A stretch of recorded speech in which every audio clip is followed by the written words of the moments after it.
Hello, everyone. There we go. All right, let's go ahead and get things going here. Awesome. Well, thank you all for tuning in today. We are super excited to have you with us for another fantastic webinar. My name is Claire Holzowski, and I'm the Science Communication Specialist at the Alan Alda Center for Communicating Science. And before we begin, I'd like to take a quick moment and introduce to you the Alda Center's latest endeavor, The Link. The Link is a science communication engagement website that reviews, interprets, and shares insights from different areas of science. That is, we are linking science communication research with practice to support the community of those interested in science communication. If you haven't already, do head over to aldacenter.org/thelink to learn more. We are excited today to have Dr. Adriana Bankston with us to speak about impactful science policy writing. And a big special thank you to the Kavli Foundation for supporting this webinar. Before we begin, I have a couple quick logistics. As you can see, we are using the webinar format in Zoom. And for those who are tuning in on the live stream, as the presentation today unfolds, you are more than welcome and encouraged to ask questions. And please do so using the Q&A box on Zoom or the comment section on YouTube. And this is just so we're able to find all the questions and answer as many as we can towards the end of today's time. And if you are having any technical troubles, please reach out to me and I will assist you as best as I can. And we are recording today's session, and a copy will be available for viewing on our website, thealdacenter.org/thelink, afterwards. And with that, let me introduce today's speaker. Dr. Adriana Bankston is a principal legislative analyst at the University of California Office of Federal Governmental Relations in Washington, D.C., where she serves as an advocate for the university with Congress, the administration, and federal agencies. Prior to this position, Adriana was a policy and advocacy fellow at the Society for Neuroscience, where she provided staff support for special and ongoing projects. This includes the Society's annual lobby event and the annual meeting. In addition to working at UC, Adriana is the Chief Executive Officer and Managing Publisher of the Journal of Science Policy and Governance. She's also a biomedical workforce and policy research investigator at the STEM Advocacy Institute, as well as a mentor for the Engaged Scientists and Engineers in Policy Coalition Steering Committee. Adriana earned her PhD in biochemistry, cell and developmental biology from Emory University. And with that, I'll turn things over to you. Thank you, Claire. Great to be here today. So let me share the slides. Okay. Right. So thank you so much for inviting me here to talk to you about impactful science policy writing to reach policymakers and empower scientists to engage society. So I want to start with some basics, thinking through how we communicate science policy more broadly. So this is important for being able to make an impact and interact with policymakers, and it's also a critical skill for a career in science policy. One thing to remember is that many elected officials don't have a science background, so they rely on the expertise that scientists bring to provide input and base their decisions on. And importantly, this input needs to have a balanced view and should be also evidence-based and establish legitimacy and trust with the representatives. And policy moves fast. So if you've been in this space for a while, you learn how things work. You need to be able to provide quick summaries to policymakers. They're busy people. They will likely look for things that are quick and easy to read. And also your communication should be relevant to how your audience operates and how they engage in the policymaking process. So we'll talk more about specifics, but it needs to be tailored to the person that you're speaking with and what their interests are as well. And being able to understand and deliver what they need from you specifically. So, and then finally, it should tell a story that is based on a compelling narrative, but also backed by data. So as we'll continue, you'll see that a lot of policymaking is evidence-based, but there is also a personal story that goes into this communication. So here are a few things to consider when communicating with policymakers. Policymakers, as I mentioned, they're busy people. They're bombarded with a lot of information all the time. So when you present them with evidence, it needs to be synthesized, framed, and tailored to the ways in which they understand this information. And it's very different from the way an academic would look at this. This also indicates both the importance of psychology and policy studies. So there's been studies done in terms of this interaction and using both data and appealing to their emotional side for reaching policymakers. Another thing to think about is the timing. So the timing of your communication is also critical in terms of what is going on in the federal landscape at the time. So they'll be interested in something, or more likely to be interested in something if it's something they're already following, like a bill or an issue that's circulating in the federal space. However, you don't want to wait until the perfect timing. So there are certain times of year when this advocacy will be more effective. But it is the process. It needs, you can start it sooner than later, especially if you have an issue that you're advocating for from your university, for example. And then it is a continuous process to where you'll build upon your initial advocacy as things develop in the federal landscape, and again, being relevant within that space.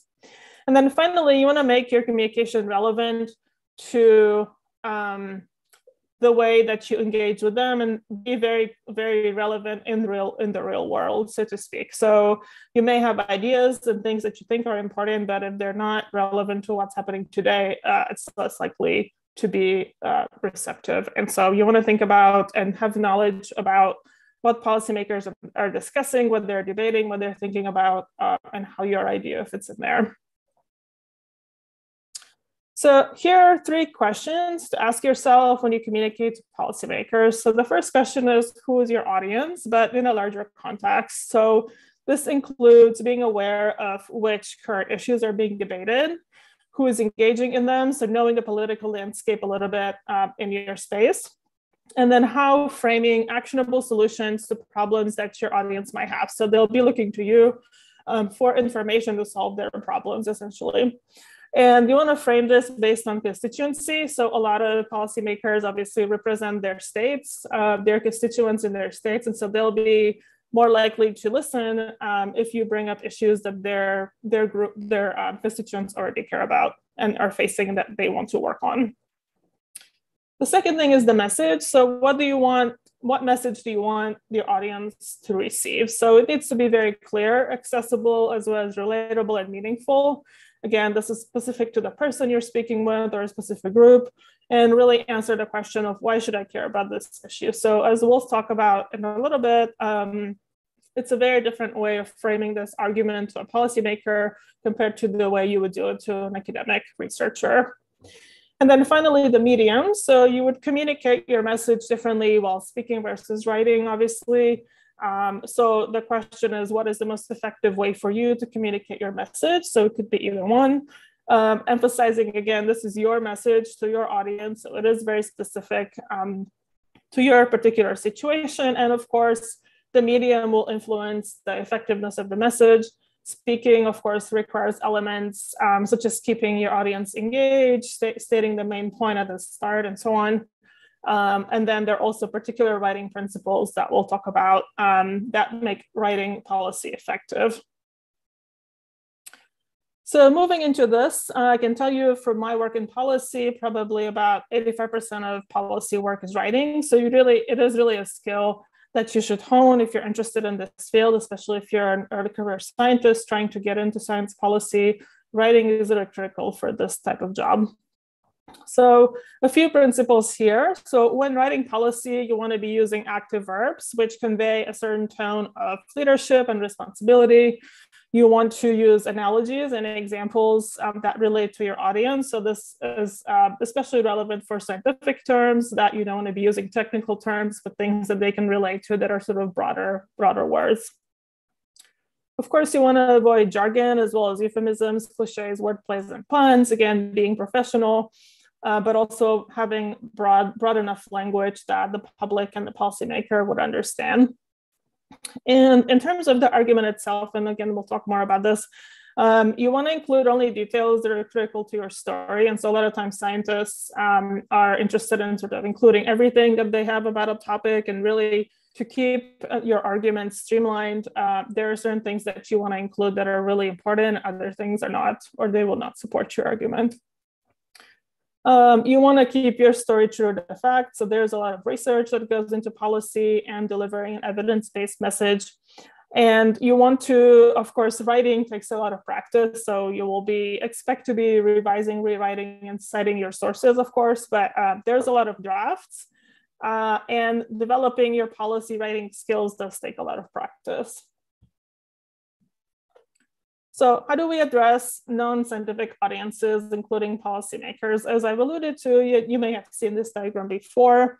You know that academic writing is very much starting with the background, followed by supporting details, results, and conclusions. When you're talking to the public or policymakers, you essentially flip the argument to where you start with the bottom line, answer the question, so what, why do I care about this idea? And then you add supporting details to support the argument that you have or put forth at the beginning. And we'll go through an example of this, but something to keep in mind, because also a lot of times policymakers will only have as much time to look at sort of the high level bottom line that you want them to see, and then they might go into the rest of the argument as well. So to shift a little bit to the journal, obviously as the CEO of the Journal of Science Policy and Governance, I want to tell you a little bit about the journal. It's a great way to build your skill set in policy writing and editing for early career scientists. And then we'll talk a little bit about what we do. So we are an internationally recognized open access and peer-reviewed publication, as well as a nonprofit. We cover every corner of science and technology policy and focus specifically on publishing work from students, postdocs, policy fellows, early career researchers in science policy, who are sort of maybe 5 years out of their degree. And you can find the criteria for submission on our website if you're interested, but it is unique in the sense that it is very specific to early career. And in addition to publications, we also bolster their skills in research and writing policy, and also encourage them to engage in policy discourse and debate, and try to elevate the publications and the work in various platforms. So in that sense, we are more than just a journal, and that we do offer opportunities for professional development in policy. So here are a few things we publish. You can see all the formats we publish on, things you've probably seen, op-eds, memos, policy analyses, and so on. A number of other research articles, and we publish on a number of topics listed here. So this does cover a lot of different areas in policy. And as I mentioned, we promote the publications through our global mailing lists and events. We do organize writing workshops and webinars. We also have a podcast where we interview authors. And so it really is sort of a bigger package that authors are getting when they are able to publish here. And then we have a number of channels. So you can follow us on Twitter, Facebook, and Instagram. We also have a YouTube channel where we post all of our recordings. And you can see some of our trainings there as well. So just to answer this question, there's a lot of questions about eligibility for publishing in Jspg. As I mentioned, we focus specifically on early career researchers. And so you can see the criteria here. We do encourage folks from all disciplines and professional backgrounds, and really emphasize the fact that early career researchers must be first authors. Sometimes people write with their advisor or somebody who's more senior that can be on the paper, but we really do emphasize that we want students, postdocs, and policy fellows to be the primary people that publish in the journal. So happy to answer more questions, but just to give a little bit of a flavor about what we've published so far. So we published 18 volumes and a number of special issues. You can see here in the green, this is our standard issue, which is our anniversary. So we just celebrated our 10-year anniversary in June.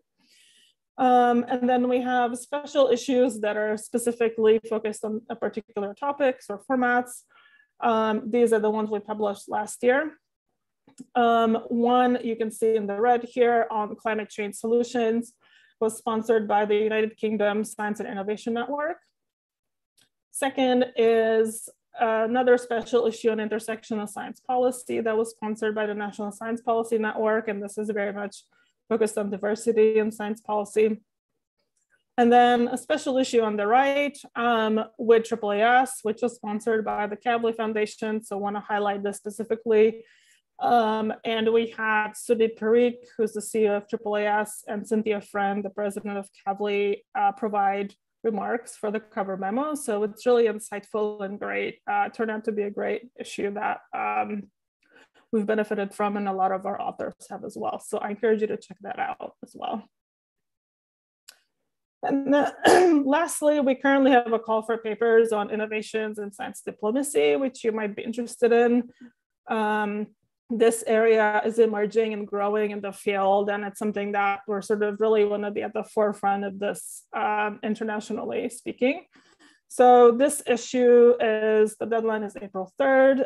It is sponsored by the Department of Science, Technology, Engineering, and Public Policy at the University College London. And we have a number of outreach partners, again, that are international, the International Network for Government Science Advice, the European Union Science Diplomacy Alliance, and the Global Young Academy Incubator Group on Science Diplomacy in the Americas. And so we really are looking to cover a large part of the globe and again, emphasize this area that we are international and trying to really increase our presence in other countries as well.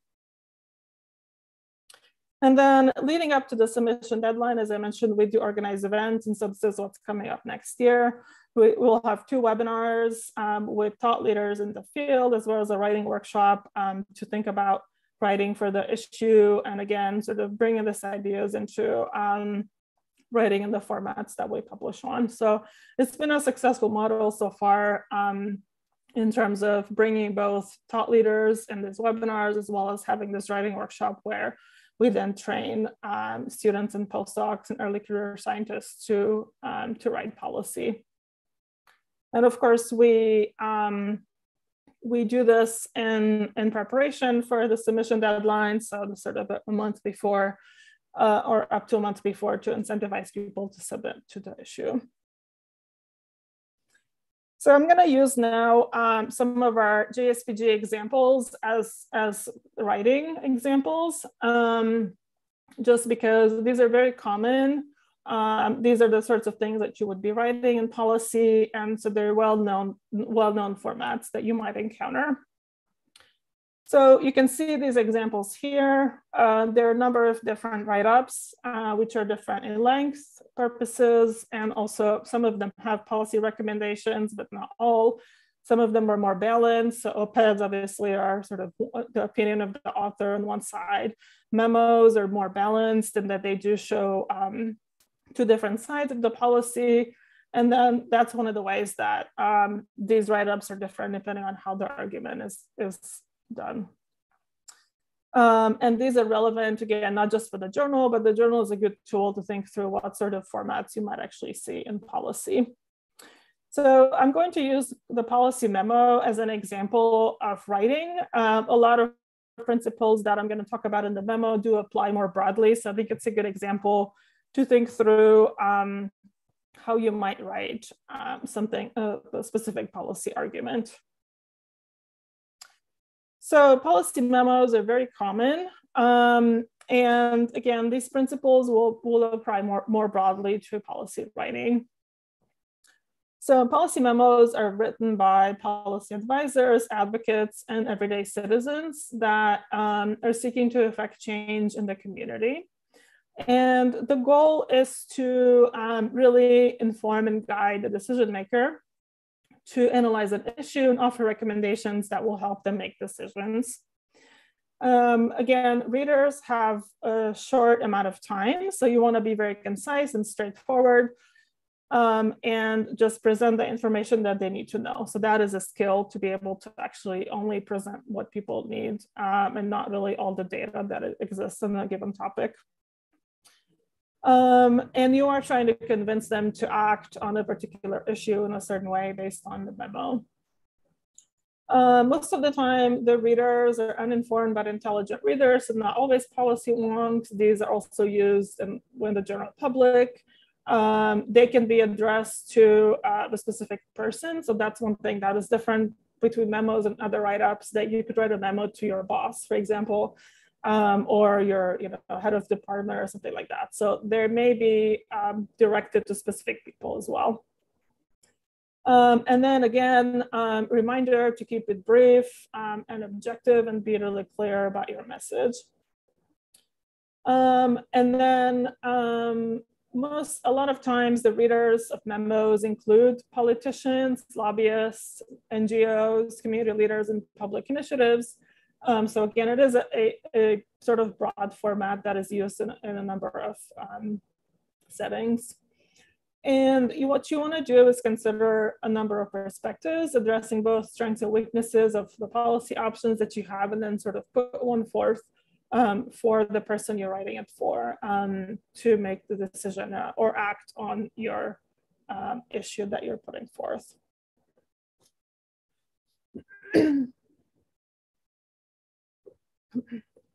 Okay, so now I'm going to cover a few dimensions of writing memos, which again apply more broadly to effective policy writing.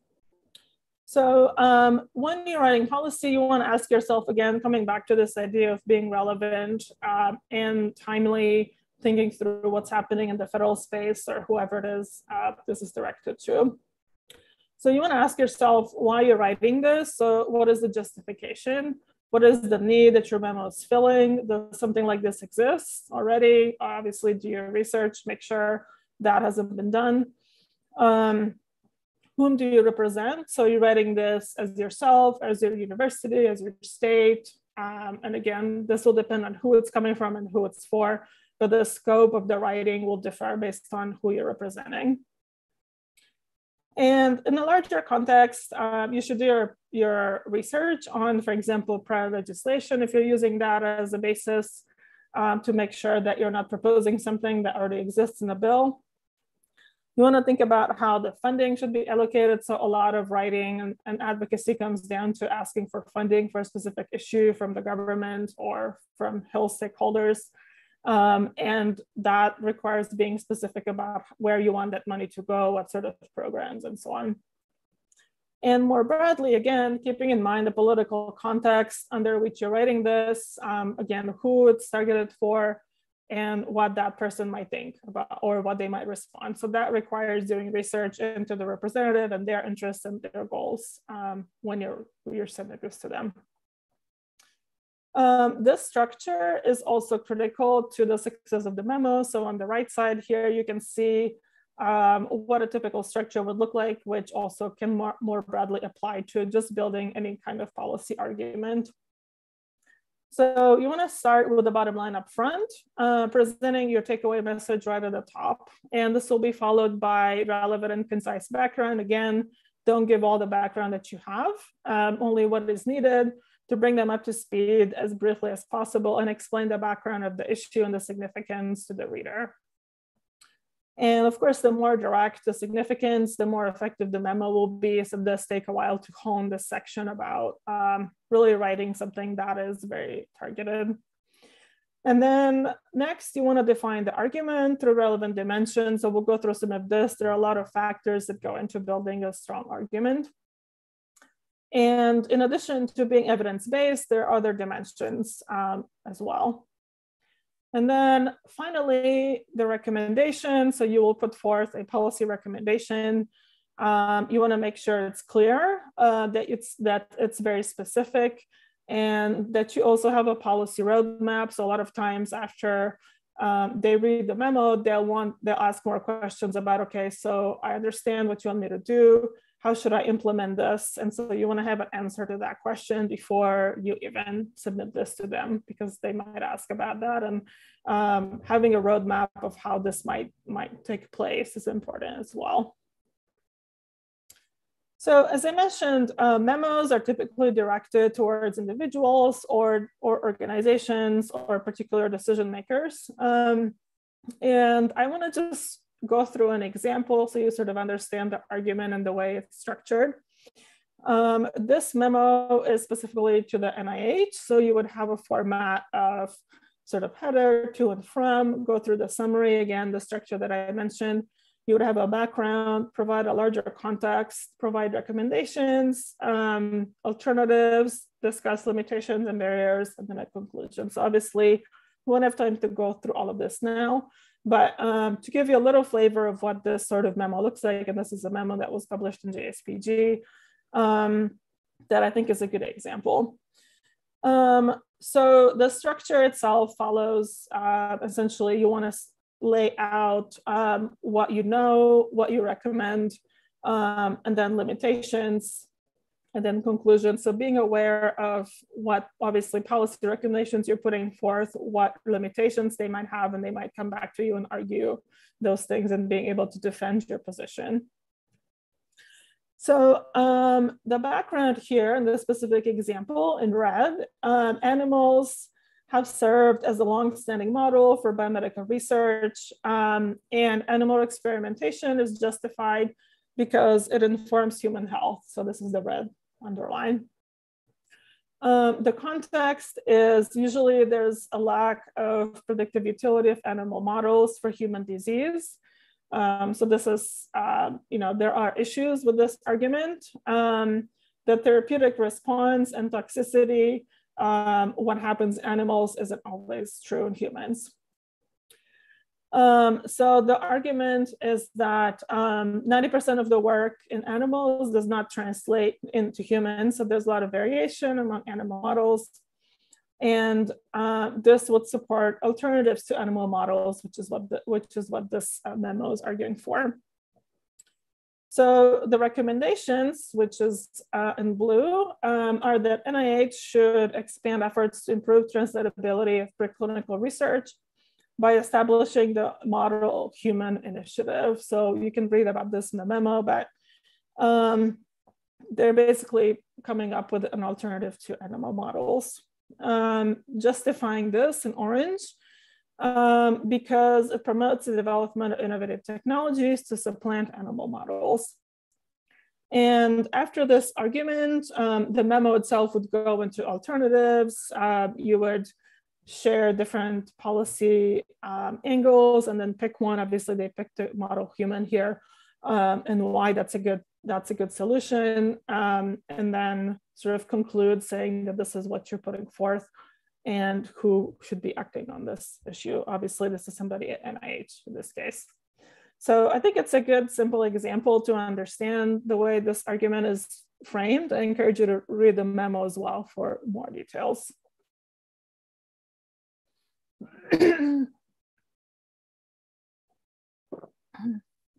So now, continuing with this idea of you want to have a strategy for policy implementation after you lay out the policy action that you want someone to take.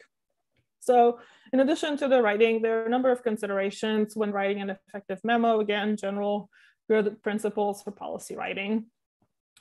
So the memo itself should be neutral and have a straightforward tone. Again, you should use active voice, suggesting that you have an ongoing problem, conveying a sense of urgency why this problem needs to be addressed.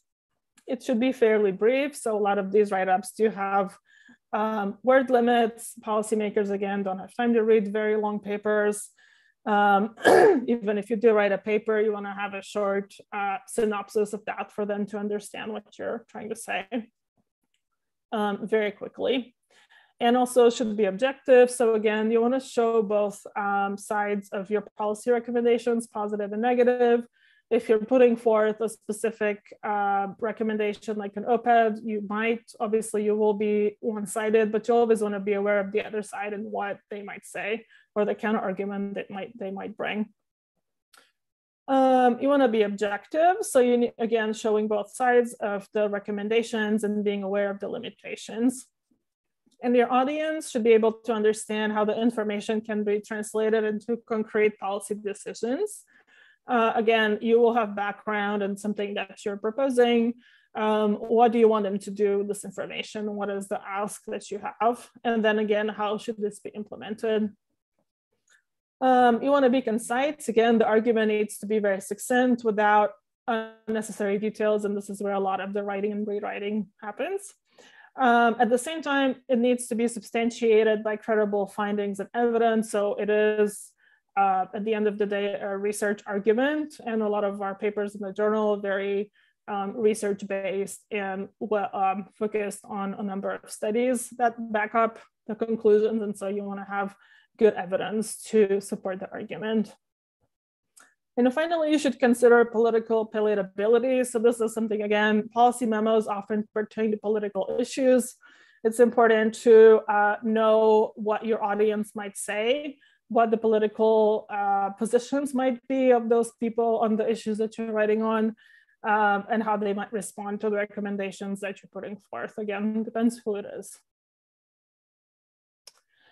So now this is sort of the basics of policy writing. So I want to cover a little more, go a little deeper into other criteria to think about when you're framing your argument and your recommendation. So these are a lot of different factors. You would probably look at some of these depending on what the topic is, again, but they're good general principles to keep in mind when you're writing. So the first thing is explicit transparency. What this means is that you want to be straightforward about limitations of your recommendations, and again, being aware of what those are. And thinking through, on the other side, how you might assess the success of your recommendations or the likelihood they will succeed.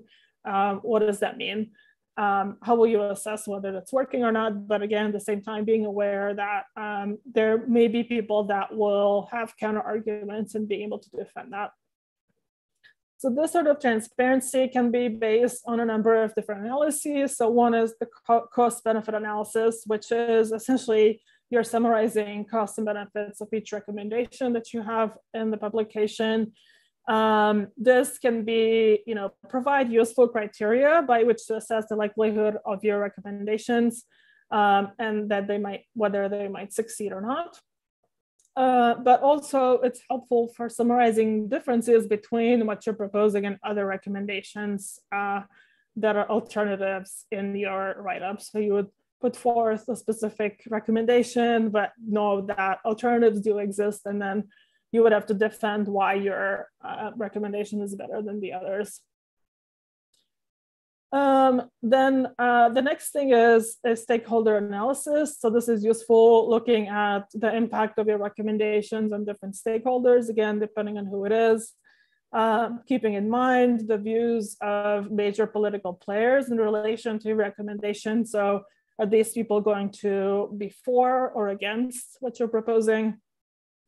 And how do you frame this within the current political landscape and what's going on and how they might react? Next, looking at the social impact analysis. So this is refers to the broader social consequences of your recommendations. For the most part, you need to be able to explain how these recommendations address the problem at hand. And then what are the broader implications? This will entail having very concrete suggestions and explaining again why one option is better than another as it relates to societal impact. And in addition to these broader considerations, you need to think about the feasibility of your recommendations in several contexts. So one is whether they're politically feasible, operationally feasible, and financially feasible. So it's okay if you have some radical idea, but it must be realistic and doable. And again, looking at these criteria, and again, looking at the ideas that you have within the broader political landscape and how likely it is that these might actually occur and be able to be implemented based on these criteria. And then now thinking through, of course, a lot of writing does take into account different cultures. Diversity, equity, and inclusion is increasingly incorporated in policy writing. And of course, some of this will depend on the audience as well. But again, good principles to think about to make sure that you are being inclusive in your writing. So some do's and don'ts, and these are just a few things that I found to be useful. There are a lot more guidelines, as I'll share some resources as well. But things to think about, you want to use people-centric language. So this focuses on the person and reflects on their individuality, and does not classify or stereotype anyone based on their association or identity with a certain group or culture. So something to be careful about and mindful of when you're writing and addressing a specific group. You should also consider a strength-based approach. So this is focusing on abilities, knowledge, and capabilities of people, assuming positive things instead of a deficit approach as related to individuals. You also want to use terms defined by the community. So this will depend on, again, who it is for and what those words mean in that specific community. And writing for a global audience, again, this does apply to the journal. A lot of things that happen in policy do have international implications, even though you're writing for a US institution, for example. So keeping that in mind and how it will be perceived internationally. And then not being too culturally sensitive to just the US. Most policymaking, and especially now, there's a lot more discussions about US competitiveness and across the globe. And so having this sort of broader perspective is helpful. So on the flip side, what you don't want to do, and some of these are maybe common sense, but I think good to consider. So you don't want to use any language that shows prejudice, stereotyped or discriminatory views of particular people or groups. Again, this might be overlooked if you're really pushing a specific position, but making sure that you aren't really excluding folks or making anyone feel excluded in this way. And also, you don't want to write with unnecessarily gendered language. So it's not to assign particular genders to a person, assuming that it's only one gender. So a few examples here to illustrate what this means. So for example, instead of saying mailman, you can say mail carrier, for example, and others. Pronouns can also go in here, of course, not using gender specific pronouns unless you're referring to somebody that is actually that gender.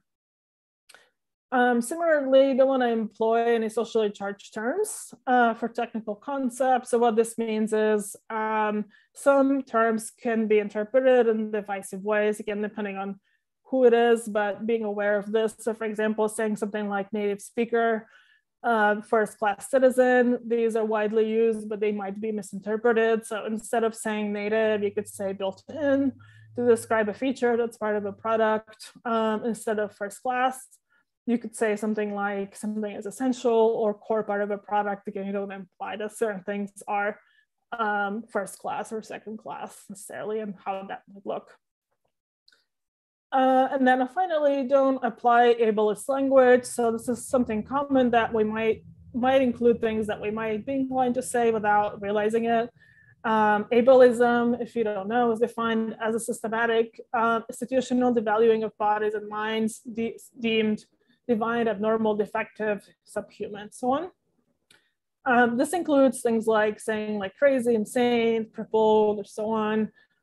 So instead of saying something like give everything a final sanity check, you could say give everything a final check for completeness and clarity. So these are just a few examples, things to think about when you're writing, and things to be aware of that. Again, certain terms you might use and not think about all the consequences or the nuances of those specific terms. So I want to just shift a little bit in the last few minutes to how do you make this sort of impact? So one thing that I think about for the perspective of early career scientists who want to impact society with policy and communication skills that they're building, what do we need to provide for them to be able to make an impact? And so one thing is we need some opportunities in universities, and this is something we've advocated for many years. for institutional changes that would incorporate training in science communication and policy to be able to help the next generation actually translate their research into these policy products in talking to policymakers. So this is one example I wanted to share, that this is one of the papers that I co-authored a few years ago, looking at an idea of how you might be able to build a science communication training in universities. You're welcome to read this. It has 3 different tiers, essentially. What sort of programs you might design, how do you evaluate the effectiveness of these programs, and then what products you might obtain from there. And again, this does point to using your science in society through universities being involved in this sort of training. And so thinking through maybe what we can develop in universities to help the next generation translate this work into policy. This sort of thing can be translated to a policy sort of program as well, because those are still, there's still very few of those trainings existing across the US. And then finally, this is one example I wanted to share of sort of real world impact and the way that you might actually impact policy as a trainee, early career scientist, and having a specific role. So this goes back to my day job.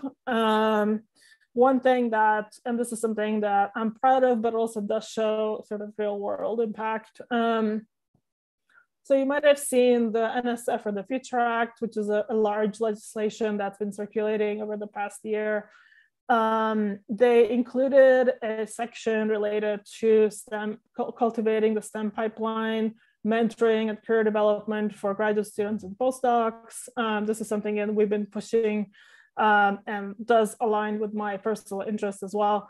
But it's been an interesting opportunity because this bill has come about this year, and there's a lot of concern with the pandemic impacts on the next generation and how we might think of it through helping graduate students and postdocs. And so we wrote a number of different sections of language into the bill.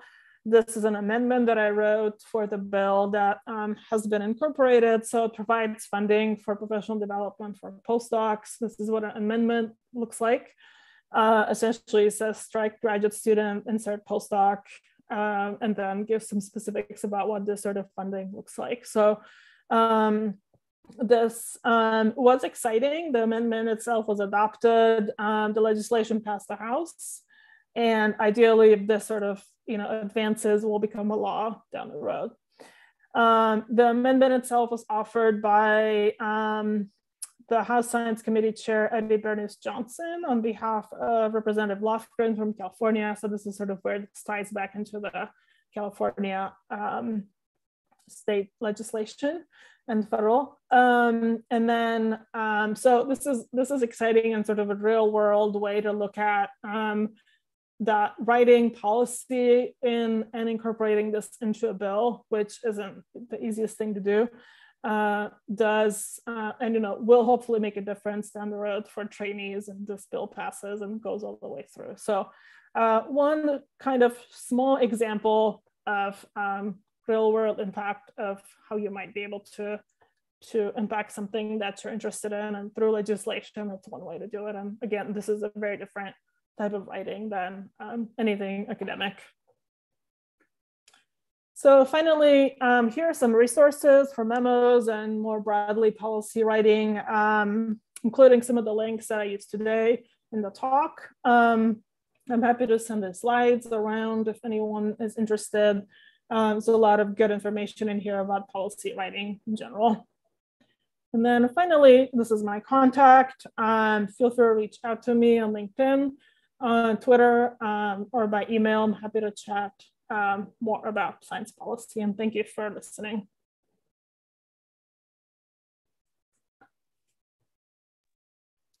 Amazing. Thank you so much, Adrian. Let me pull up. Awesome. And for those who are tuning in or may have tuned in late, we did record this webinar, and so you will be able to catch up on everything that Adriana spoke about earlier and refer back to if there's any questions and things. But in tune to that, we have quite a few questions coming in through the Q&A. And I see a note too, the slides will be available afterwards as well. So no need to fret or anything like that.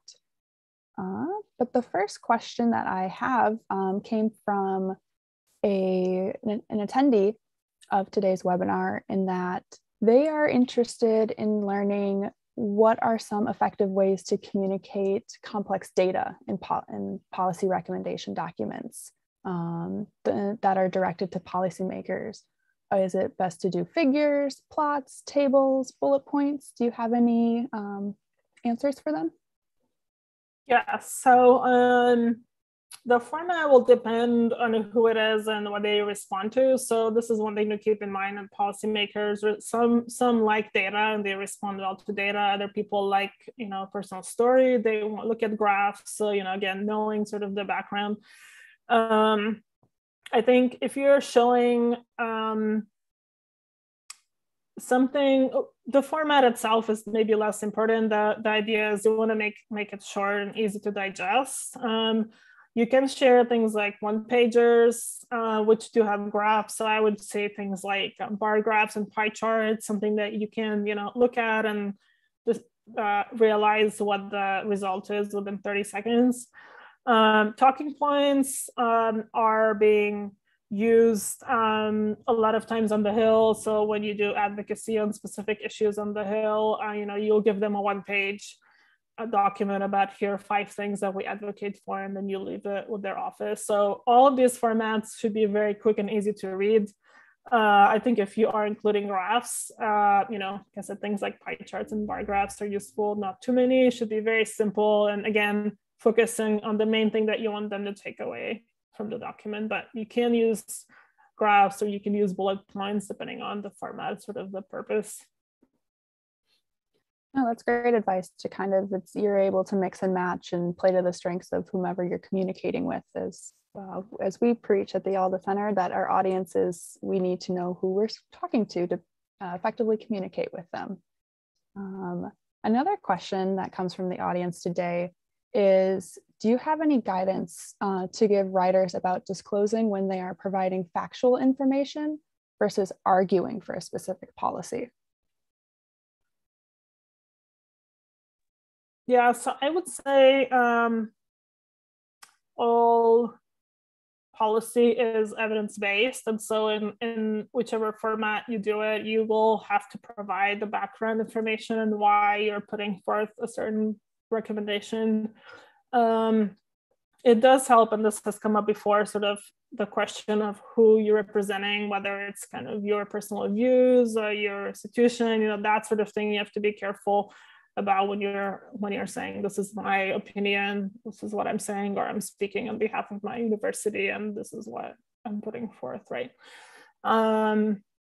So I think, and the other thing to think about when you mentioned sort of the evidence, so not everything is necessarily advocacy. So depending on what kind of role you want to have. So if you work in government, for example, you might be kind of behind the scenes, creating reports, creating maybe this background information that then a policymaker might use. Someone in my position, for example, who's more on advocacy side would then use this information to push a specific position, right? So you won't always necessarily put any sort of your views forth unless you are actually doing advocacy. Now that's a great thing to think about too, and that kind of tied into a question that was submitted earlier as well. And so another question is, people are very interested about your journal, and a question comes up about, is there a cost to publish in this journal? Short answer is no. So we all do it on a voluntary basis. I may have mentioned this, but Jspg has been around since 2011. Like I said, it was specifically geared towards early career scientists, which again, sometimes students don't always have opportunities to publish these kinds of things, and really thinking through the elevation of this work in different platforms. So I didn't mention this, but I can give one example. Our climate issue, the UK government, we did have some authors actually speaking on the British Embassy. Again, it was virtual, but it's something that, undergraduate wouldn't get the chance to do unless they had somebody that was providing these platforms for them. And so this is part of my goal now as a CEO, to see how we can elevate the work in higher level forums and other places. So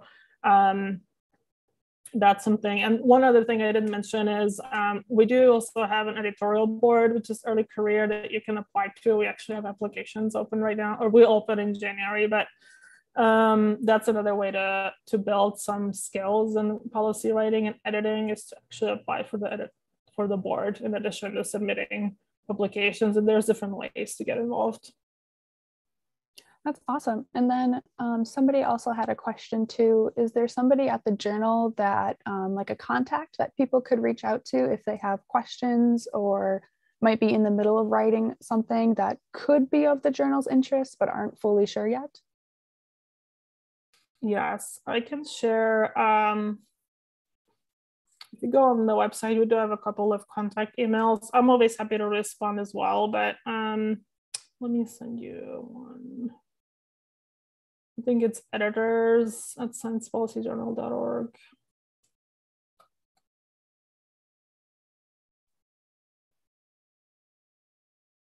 Awesome. Yes. And then, yep, that email's in the chat there, I see. And oh, here we go. And then, yes, highly encourage everybody who's attending to check it out.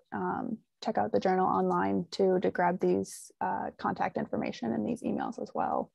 And then let me send you also the editorial board. Oh, I didn't send it to everyone.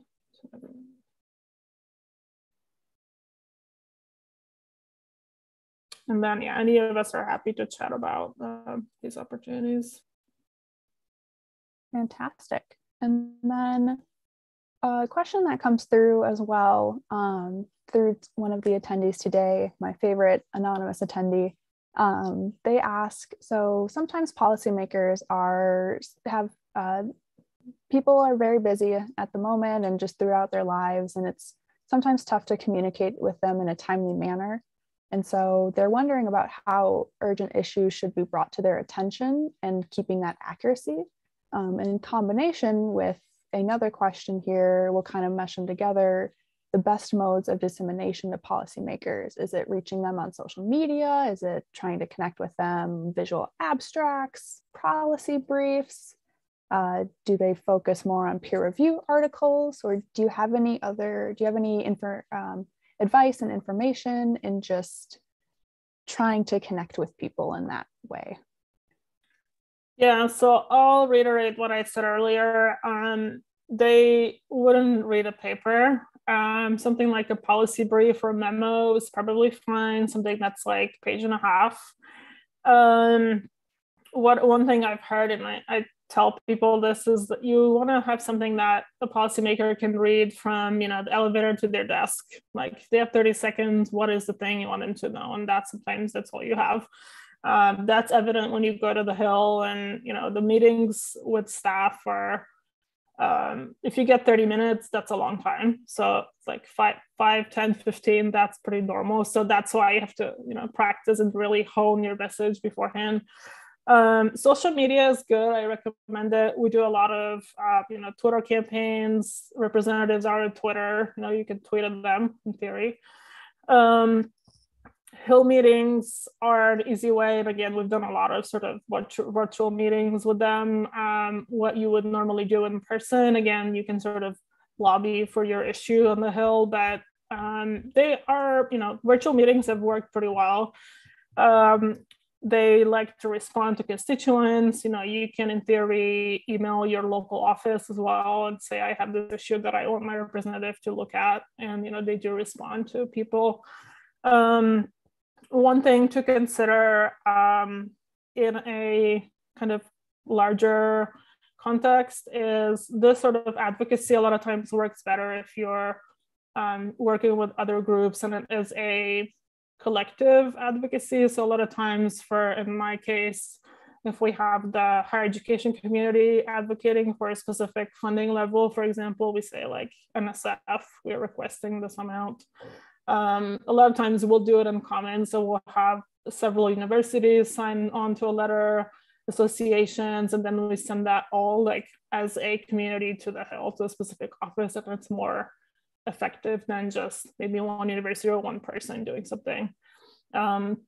So part of this, the success of your message getting through will depend on the community that you're in and sort of who else is in it. Can you come together and advocate for something as a group? And again, going back to the audience question, is you have to know who to go to and who will be supportive, which does, you do build these relationships over time, and you kind of know who the people are. But that does take a while as well to kind of build those relationships. Absolutely. And I like your point too about kind of coming together, and that it can sometimes, everybody's busy at the moment, and why remake the wheel? And so if you're able to find other like-minded individuals or organizations and institutions, come together, work things through, and we'll be able to solve some issues probably further than we can as just single individuals. Thank you. And so the last question I have for today, it's kind of a big one to tackle.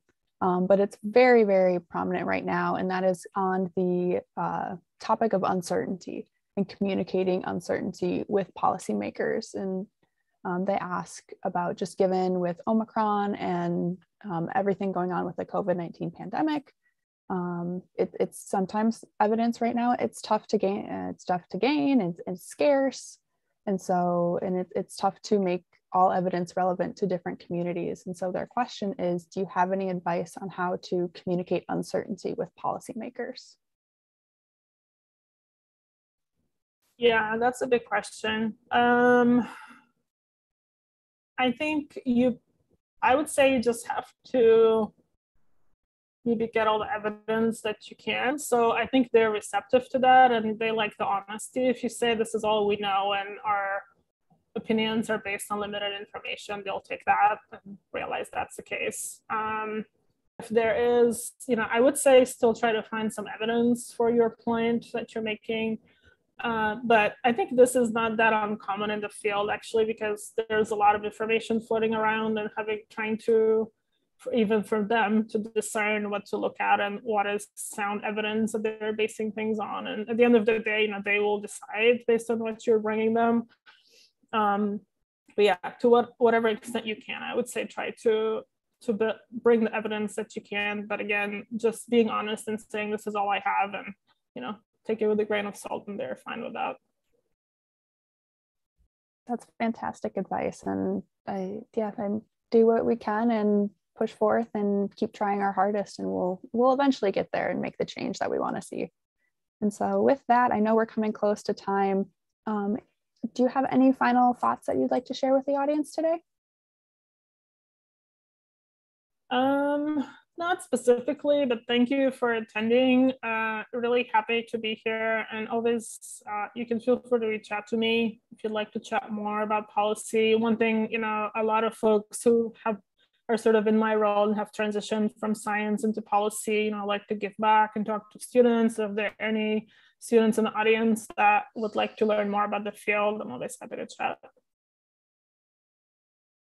That's fantastic. And yes, thank you so much too for just being open and receptive to this. The policy world sometimes is a black box. And so the more people who are able to engage and talk with others, I think is the best way for us to continue learning. And so with that, I'd really just thank you so much, Adriana, for joining us today and giving this fantastic talk. There's so many great insights and so many things to share. And so I definitely encourage everybody who attended today or who weren't able to make it, rewatch this, learn as much as you can, share it with somebody who might also be interested as well, as this is really how we keep making change that we want to see in the world today. And so the recordings, again, will be available on allthecenter.org/the link. And I'd really like to thank, again, the Kavli Foundation for their generous support to make this webinar and the link possible.